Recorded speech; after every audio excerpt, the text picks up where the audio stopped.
A'udzu billahi minasyaitonir rajim.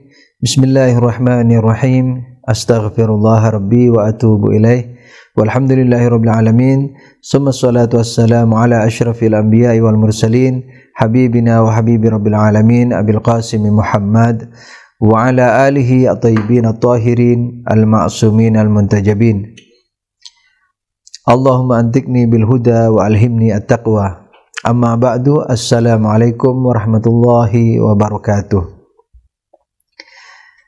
Para pemirsa Hadi TV yang budiman, di mana saja Anda berada, semoga selalu dalam keadaan sehat walafiat, tak kurang satu apapun, dan lancar dalam segala aktivitasnya. Dan tidak lupa semoga selalu mensyukuri nikmat-nikmat Allah yang telah diberikan kepada kita, baik berupa keuntungan lahiriah atau berupa keuntungan ujian.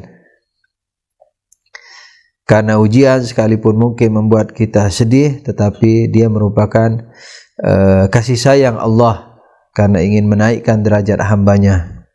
Oleh karena itu, semoga kita selalu pandai-pandai mensyukuri nikmat Allah tersebut.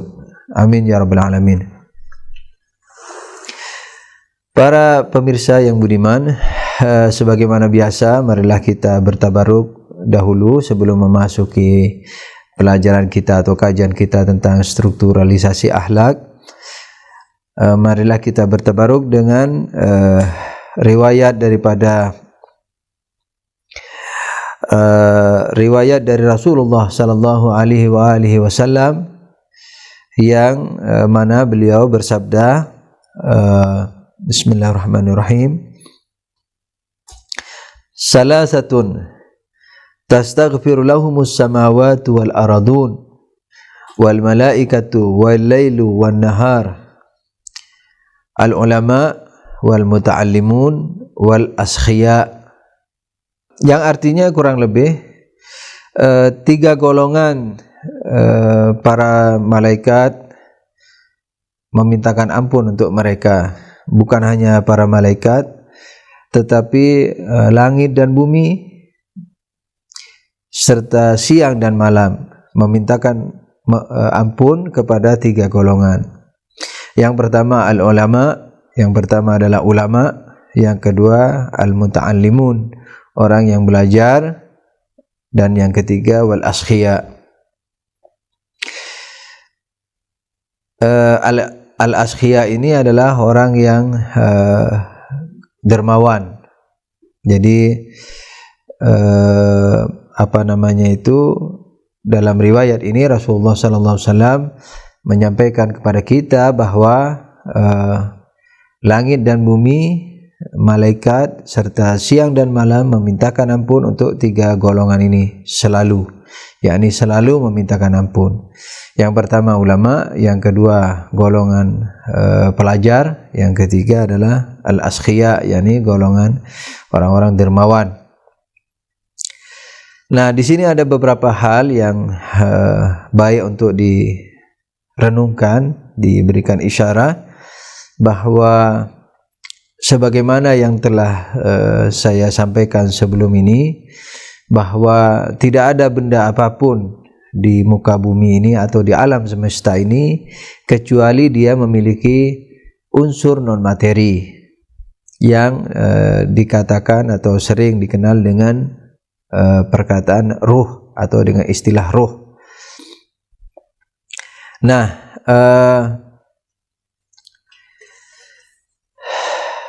riwayat ini merupakan salah satu daripada dalil pembuktian terhadap adanya ruh bagi seluruh makhluk materi. Yang kita lihat dia sebagai sesuatu yang mati, seperti misalnya langit atau bumi.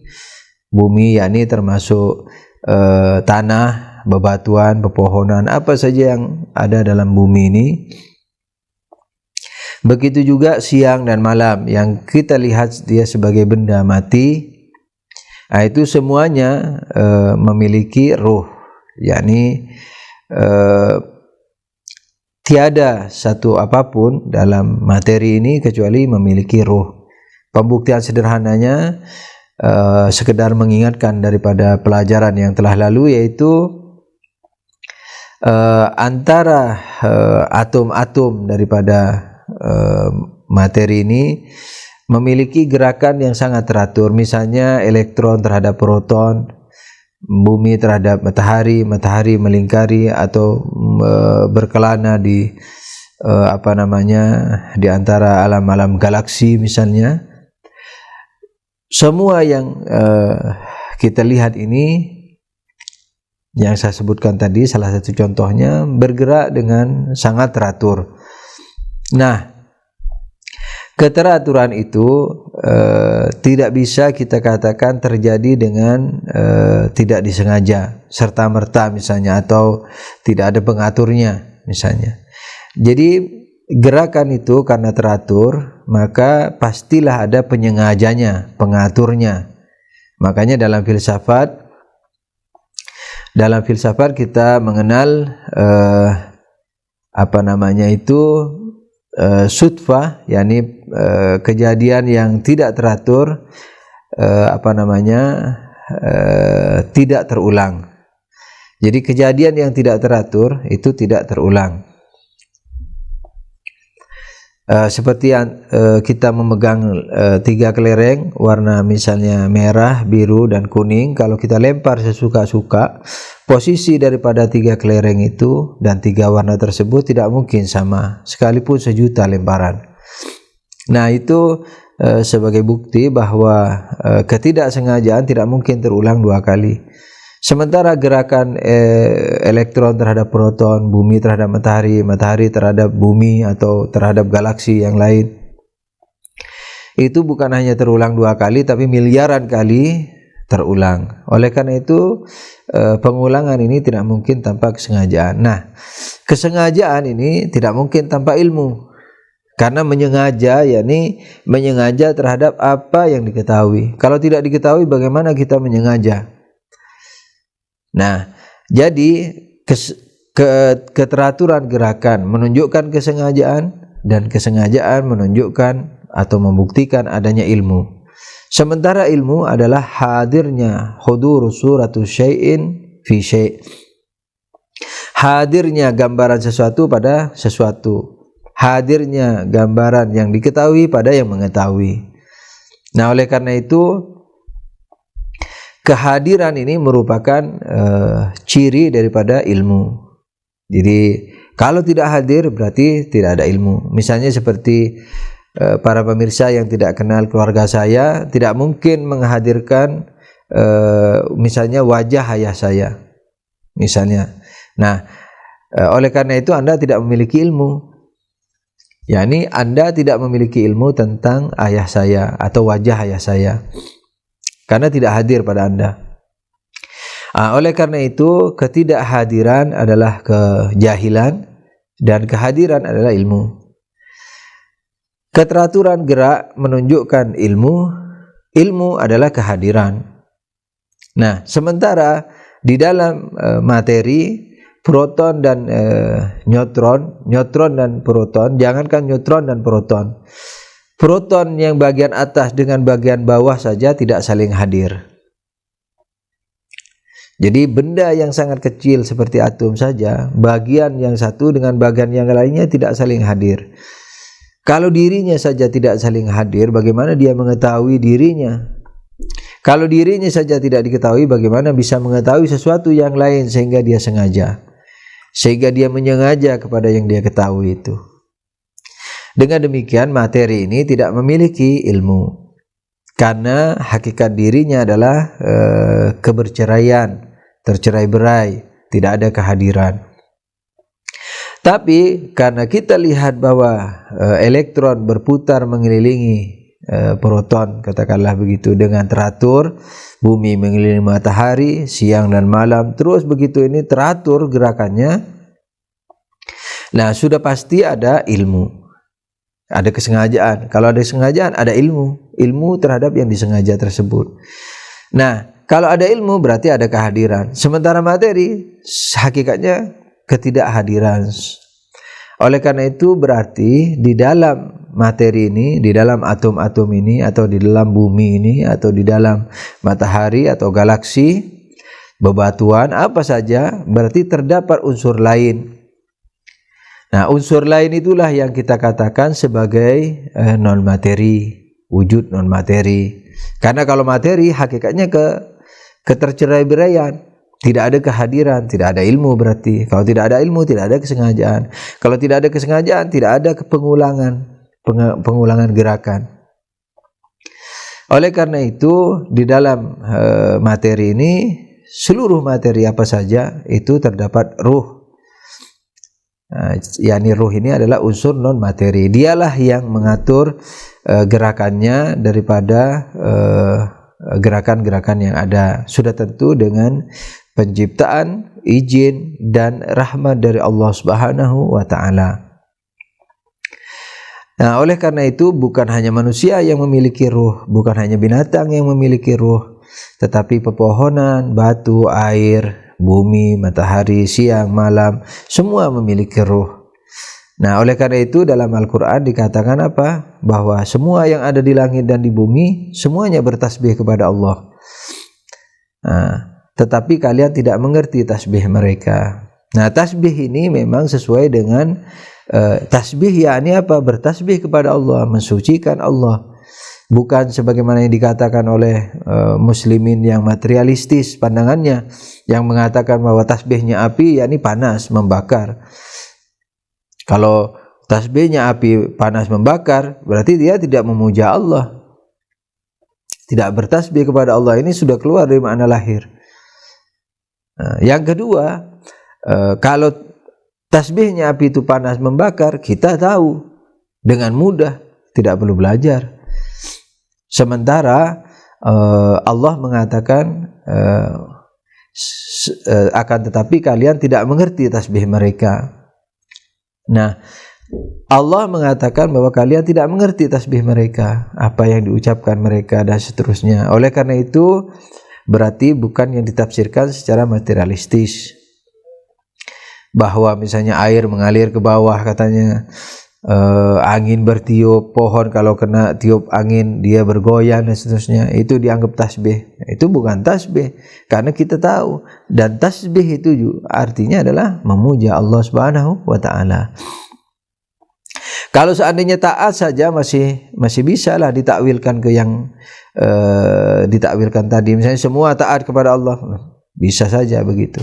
Tapi ini tasbih. Nah, tasbih yakni memuja Allah Subhanahu wa taala. Nah, riwayat ini termasuk salah satu daripada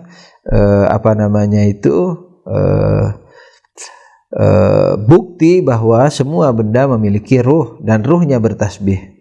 Nah, kadang-kadang ruhnya ini bukan hanya bertasbih memuji Allah, tapi memintakan ampun bagi tiga golongan tadi, yaitu ulama dan pelajar serta orang-orang yang dermawan. Ini isyarah pertama, yakni renungan pertama bagi riwayat ini. Salawat, salawat ala Muhammad. Salawat, salawat ala Muhammad. Qala Rasulullah sallallahu alaihi wa alihi wasallam, man amila ala ghairi ilmin kana ma yufsidu akthar mimma yuslihu. Baginda Rasulullah sallallahu alaihi wasallam bersabda, orang yang melakukan sesuatu tanpa memiliki pengetahuan, keburukan yang ia timbulkan lebih banyak daripada kebaikannya. Tuhaful Uqul halaman 47.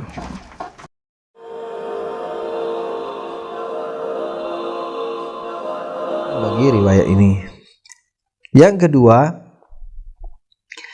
nah, ulama dan muta'allimun ini satu kelompok. Jadi ulama yakni yang sudah mencapai derajat tertentu daripada ilmu, sementara al-muta'allimun pelajar yakni yang mempelajari. Sekarang ilmunya ilmu apa? Nah, yang sangat meyakinkan sudah pasti ilmu agama. Tidak mungkin tidak.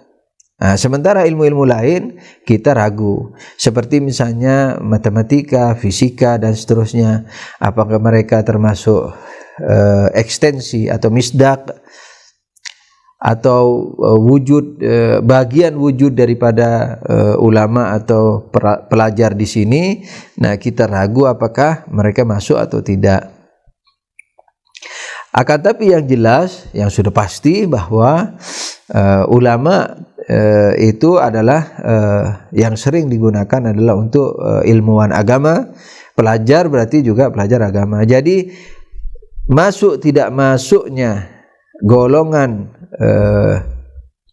selain ilmu agama ke dalam riwayat ini, masuk tidak masuknya tidak mempengaruhi masuknya ilmu agama.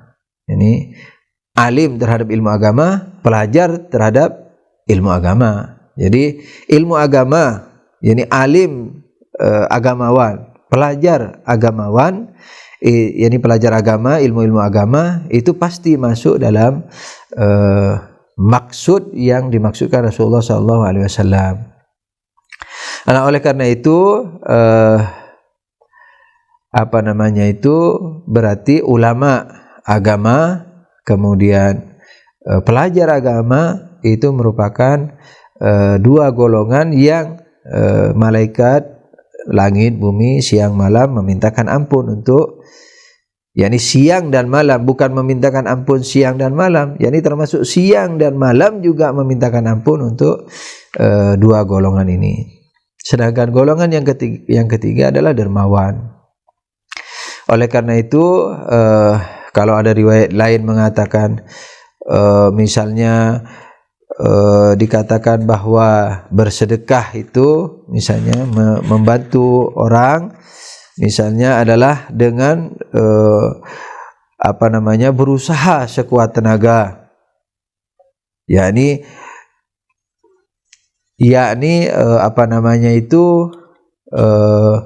berusaha semaksimal mungkin sampai orang lain mengatakan israf, yakni berlebih-lebih. Nah, itu berarti dalam Islam bukan berlebih-lebih, yakni tidak berlebihan. Oleh karena itu dalam riwayat yang lain dikatakan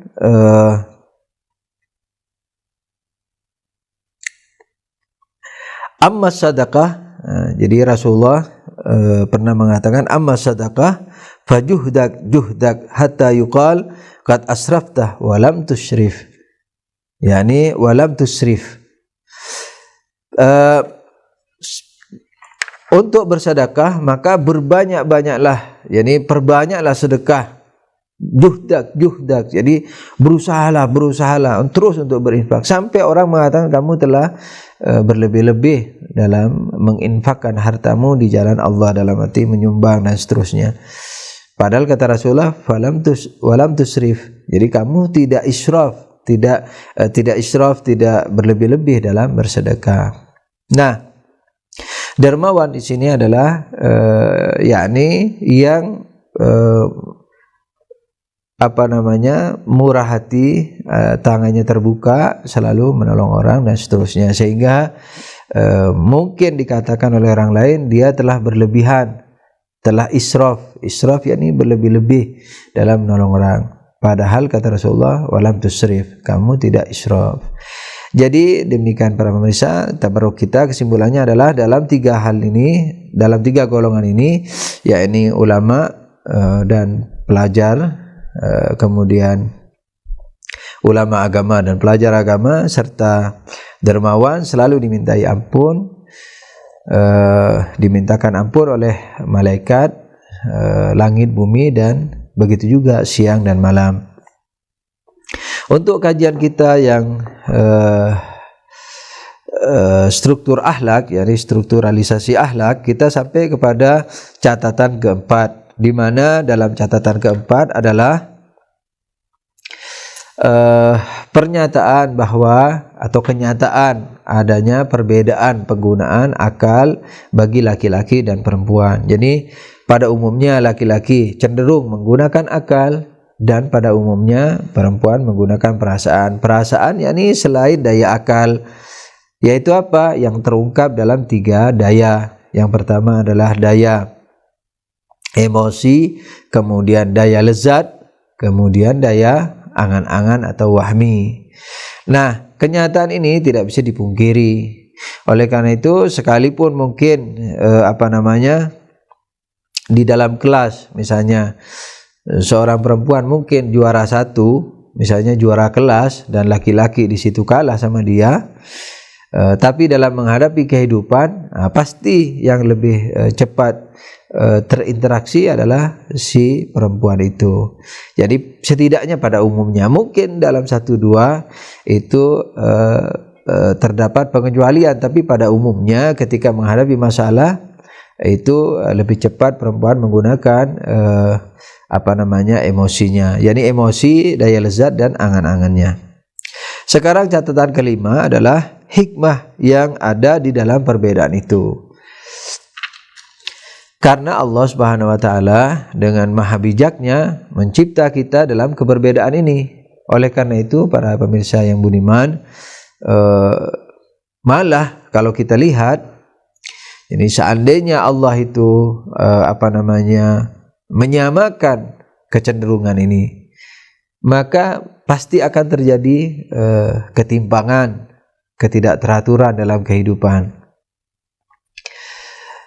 Oleh karena itu, para lelaki jangan bangga karena dia dikatakan lebih cenderung atau dicenderungkan kepada Allah, kepada penggunaan akal, dan perempuan juga jangan kecil hati karena dicenderungkan oleh Allah kepada perasaan.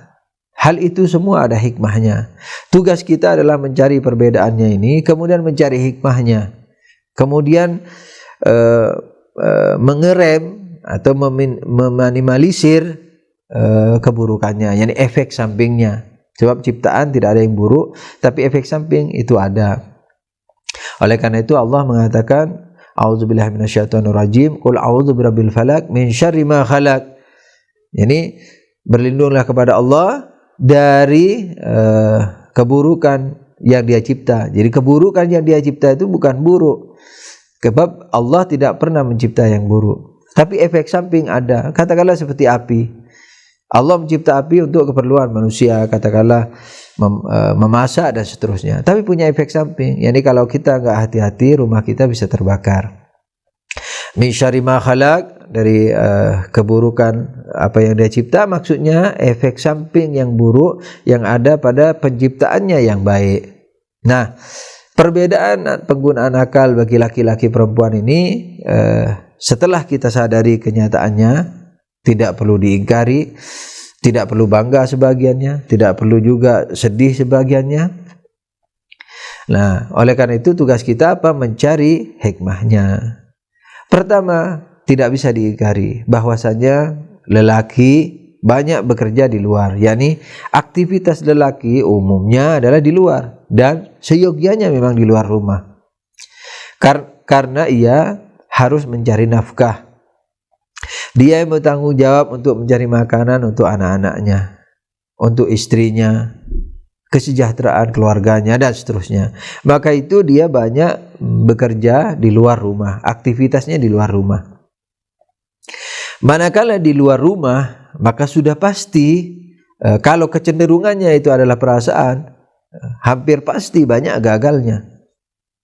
Misalnya dia pergi berburu. Salah satu contoh, ketika dia berburu, misalnya mau menembak atau memanah atau menombak, misalnya menombak atau memanah atau menembak binatang buruan, kalau dia perasaannya yang diungkit, yang ditonjolkan, dia tidak akan pernah menembak, tidak akan pernah memanah, tidak akan pernah menombak. Kenapa? Karena dia rasakan bahwa ini nanti kalau kena tembak sakit, kasihan. Iya, kalau mati sekaligus pun sakit, kasihan. Nah, apalagi tidak mati sekaligus, lebih kasihan lagi. Atau dia pikir, jangan-jangan dia ibu daripada anaknya, lagi menyusui, nanti anaknya bagaimana? Yang ada di sangkarnya itu bagaimana? Anaknya yang ada di sangkarnya yang belum bisa mencari makan bagaimana? Dan seterusnya dan seterusnya. Jadi ketika pemburu itu lagi katakanlah mau menembak buruannya tapi menggunakan perasaannya, maka tidak akan terjadi pemburuan itu. Jadi tangannya akan gemetar, mungkin malah menangis. Nah, kalau hal itu terjadi, maka si lelaki ini pulang ke rumah tangan kosong. Tidak ada daging, tidak ada burung, tidak ada kijang, tidak ada binatang buruan dan seterusnya. Nah, oleh karena itu, karena seorang lelaki ini aktivitasnya banyak di luar rumah, bertanggung jawab kepada yang di dalam rumah, maka Allah memberikan rahmatnya berupa kecenderungannya kepada akal lebih besar daripada kecenderungannya kepada perasaan. Perasaan yang saya maksud ini 3 daya selain daya akal, yakni angan-angan, lezat dan emosi. Nah, oleh karena itu para pemirsa, ini adalah bentuk daripada keadilan, bahkan rahmat dari Allah Subhanahu wa taala. Sebaliknya perempuan, tidak bisa diingkari bahwa kenyataan daripada kehidupan ini seyogyanya, lebih bagusnya, lebih mapannya seorang istri itu menjaga rumah, menjaga anak, menjaga kebersihan. Jangan sampai anaknya makan benda kotor, jangan sampai benda haram yang dimakan atau benda kotor punya tetangga. Jangan sampai makanan ruhnya juga makanan yang katakanlah rendahan. Banyak kadang-kadang orang karena aktivitasnya di luar, seorang istri walaupun pendidikannya tinggi, tapi anak-anaknya diserahkan kepada pembantu. Betapa sayangnya, dia belajar tinggi-tinggi, baru anaknya diserahkan kepada pembantu yang katakanlah tidak sekolah. Akhirnya setiap hari, karena pembantu itu ingin menenteramkan anaknya supaya tidak nangis, supaya tidak nakal dan seterusnya, tapi memakai metodologi dan ilmu yang diketahui oleh pembantu. Ini sangat merugi bagi seorang ibu yang demikian. Nah, oleh karena itu tidak bisa diingkari bahwa seyogyanya lebih bagusnya perempuan di rumah. Nah, ketika perempuan di rumah, sudah tentu yang lebih tepat kecenderungannya lebih banyak mestilah kepada perasaan. Makanya kalau anak jatuh ke sumur, tidak pakai akal itu seorang ibu, langsung aja mencebur ke sumur. Dia tidak peduli apakah dia bisa berenang atau tidak. Tapi seandainya dia menggunakan akalnya, dia berpikir, nih anakku jatuh nih, misalnya itu, kemudian mencari alat-alat dan seterusnya supaya dia juga tidak tenggelam, menjerit, mungkin malu dan seterusnya. Tapi kalau seorang ibu begitu anaknya jatuh menjerit, kalaulah dia tidak menceburkan diri juga ke dalam sumur, pasti dia menjerit-jerit histeris. Dan dia tidak malu, sekalipun sudah tua, sekalipun dia sarjana atau doktor atau dosen, dia pasti menjerit-jerit itu. Tapi kalau seorang lelaki tidak menjerit karena malu misalnya, mungkin juga menjerit, tapi umumnya malu. Tapi kalau perempuan tidak malu. Nah, kenapa tidak malu? Karena memang kecenderungannya oleh Allah diarahkan kepada perasaan itu. Misalnya anaknya bangun malam, nangis. Kalau dia lebih banyak cenderung kepada akal, dia berpikir, tadi sudah disusui. Kemudian ranjangnya, kaki-kaki ranjangnya sudah dikasih katakanlah racun supaya binatang tidak naik. Ya, pasti dia ngelindur saja, tidur lagi. Tidak taunya binatang jatuh dari atas. Besok anaknya sudah mati. Tapi seorang ibu tidak. Biar dia tidur lelap, biar baru tidur setengah jam, tidak tidur seharian, tidur setengah jam, anaknya nangis pasti dia bangun. Nah, karena maslahatnya memang begitu. Nah, oleh karena itu para pemirsa yang budiman, bahwa hikmah yang ada dalam perbedaan ini sangat besar. Nah, oleh karena itu kita mesti mensyukuri yakni mengerti hal ini dan menyalurkannya dengan bijaksana. Insyaallah nanti kita akan teruskan lagi catatan ini menjelang masuk ke dalam catatan yang lain pada pertemuan berikutnya insyaallah. Semoga selalu kita semua selalu dijaga Allah Subhanahu wa taala, dan kalau ada kesalahannya diampuni serta diarahkan kepada yang benar. Amin ya rabbal alamin. Allahumma shalli ala Muhammadin wa alihi thahirin. Wabillahi taufiq wal hidayah.